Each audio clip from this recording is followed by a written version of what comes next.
After the restrictions, officials assumed the problem would fade with time. Trails that lose popularity usually become easier to manage, fewer visitors, fewer incidents. But in this case, the reports didn't stop, they just changed shape. The first change was in the kind of people reporting issues. It wasn't only hikers anymore. Drone hobbyists, survey teams, even forestry workers assigned to the outer zones began submitting similar complaints. They didn't always describe danger. Instead, they described inconsistency, distances that didn't match maps, landmarks that seemed slightly shifted from recorded positions, a bend in the trail that appeared shorter on the return trip than it was on the way in. Small things, easy to dismiss individually, but harder to ignore when they repeated across different people. One forestry worker wrote in his log that he passed the same broken tree 3 times in a single afternoon, each time convinced it was a different location. He marked it physically with tape. Later, when a follow-up team checked, they found the tape, but attached to a different tree entirely. That report was never publicly released in full. The second escalation came from technology failures. GPS drift was expected in dense canopy areas, but here it behaved differently. Instead of gradual inaccuracy, devices showed sudden positional jumps. A tracked point would be correct one moment, then shift hundreds of meters without any corresponding movement.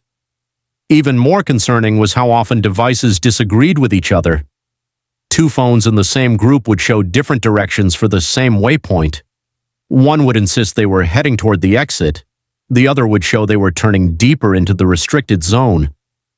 Search teams began relying more on physical markers, ribbons, paint, trail nails, but even those became unreliable over time. Markers would be found displaced or missing entirely, as if someone had systematically rearranged them. At this stage, the investigation shifted from search and rescue to environmental analysis. Soil samples, magnetic readings, satellite scans. The results didn't point to anything overtly dangerous, but they showed subtle anomalies in alignment. Compass variance increased in specific pockets of the forest, not uniformly, but in clustered zones that seemed almost patterned. A geophysics consultant brought in for review suggested the possibility of localized magnetic interference, but even he admitted the pattern didn't match known natural formations. There were too many clean edges in the affected zones, as if the distortion respected boundaries. Then came the incident that changed how internal teams talked about the site. A 3-person survey unit was deployed with strict tracking protocols. Each member carried independent GPS, a shared beacon, and a manually marked route plan. For the first hour, everything functioned normally. Then communication dropped for 8 minutes due to what was logged as signal obstruction. When contact resumed, the team was still inside the zone, but their recorded path showed something unusual. They had traveled in a near-perfect loop of approximately 1.2 kilometers, returning to within meters of their starting position without recognizing it. When asked later, all 3 insisted they had moved in a straight line toward the exit. The discrepancy between perceived movement and recorded movement became one of the most studied aspects of the case.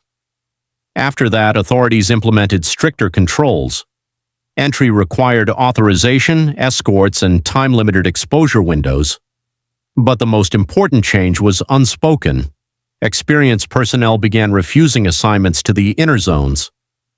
Not due to fear in an emotional sense, but due to what they described as loss of reliability in perception. One rescue coordinator summarized it bluntly in an internal briefing. If people cannot agree on where they are while they are standing still, then navigation stops being a tool. Despite restrictions, the trail never fully closed. Satellite imagery still shows occasional movement from unauthorized entries. Most return without incident. Some do not report anything unusual at all. But a small fraction describe a consistent pattern. After a certain depth, time feels compressed, like longer periods pass than they can account for. The most unsettling update came years after the first disappearance, when a hiker's body was finally recovered near an outer ridge. The official report stated exposure and dehydration as cause of death, but personal effects found with him included a notebook.